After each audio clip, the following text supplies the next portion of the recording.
આપણે marriage certificate Ahmedabad municipal કોર્પોરેશનનું કેમ રીતે ડાઉનલોડ કરવું એ હું તમને બતાવી રહ્યો છું. એના માટે સર્ચ કરી લો અમદાવાદ એએમસી બર્થ સર્ટિફિકેટ.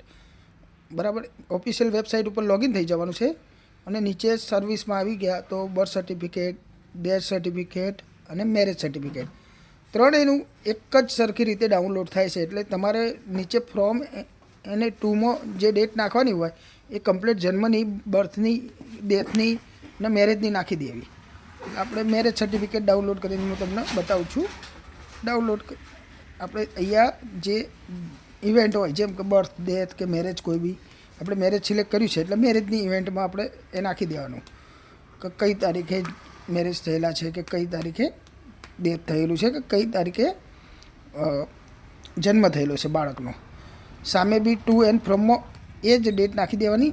એટલે એ દિવસે જેટલી મેરેજ રજિસ્ટ્રેશન હશે, જેટલા ડેથ રજિસ્ટ્રેશન હશે, જેટલા બર્થ રજિસ્ટ્રેશન હશે એ બધાનો ડેટા આપણે આવી જશે.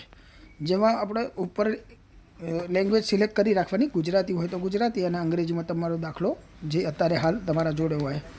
બરાબર, પછી સર્ચ કરી દેવાનું.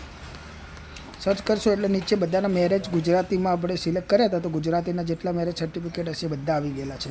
બરાબર, અને બધાના સર્ટિફિકેટ જો આપણે અંગ્રેજી કરવું હોય તો ઉપર અંગ્રેજી સિલેક્ટ કરી દેવાનું. એટલે બધા મેરેજ સર્ટિફિકેટ અને બધા ડેથ સર્ટિફિકેટ બધા જ આપણે ડાઉનલોડ કરી શકીએ છીએ. બરાબર, અને નીચે વ્યૂમાં જતું રહેવાનું. વ્યૂમાં જઈને ડાઉનલોડ સર્ટિફિકેટ ઉપર ક્લિક કરવાનું. ઉપર તમારું નામ, જે તમારું નામ હોય ડાઉનલોડ કરવા માગતો હોય એમનું નામ. બરાબર, બીજા નંબરમાં મોબાઈલ નંબર નાખવાનો. આ તો હું તમને એક્ઝામ્પલ તરીકે બતાવું છું. બરાબર, એટલે મોબાઈલ નંબર નાખી દેવાનો. પછી અહીંયા આધાર કાર્ડ નંબર, મોબાઈલ નંબર પછી નીચે આધાર કાર્ડ નંબર. બરાબર, અને ચૂઝ ફાઇલ કરીને તમારે એક પીડીએફ ફોર્મેટમાં તમારા જોડે જે આધાર કાર્ડની પીડીએફ હોય એ અપલોડ કરી દેવાની. અપલોડ તમારા કોમ્પ્યુટરમાં જે બી આધાર કાર્ડ હોય કે મોબાઈલમાં જે આધાર કાર્ડ હોય એને સર્ચ કરી લેવાનું.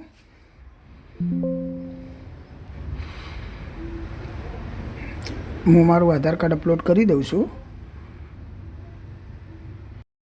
આપણે કન્સન્ટ આપી દઈશું અને ગેટ ઓટીપી પર ક્લિક કરીશું. આમાં ઓટીપી નહીં આવે કારણ કે આપણો મોબાઈલ નંબર ખોટો નાખેલો છે. એટલે મોબાઈલ નંબર તમારે તમારું નાખી દેવાનું. મેં તો એક્ઝામ્પલ તરીકે નાખેલો છે. જે મોબાઈલ નંબર તમારો આવતો હોય અને ઓટીપી તમે દાખલ કરી દેશો એટલે તરત જ તમારા પીડીએફમાં તમારા મોબાઈલમાં કે પીસીમાં જ્યાં તમે ડાઉનલોડ કરતા હશો ત્યાં ડાઉનલોડ થઈ જશે. બરાબર, થેન્ક યુ. પીસીમાં તમારે ડાઉનલોડ થઈ ગયેલા સર્ટિફિકેટ હોય જોઈ લેવાના. પહેલું જ ડાઉનલોડ થયેલું ડોક્યુમેન્ટ તમારામાં બતાવી દેશે. બરાબર.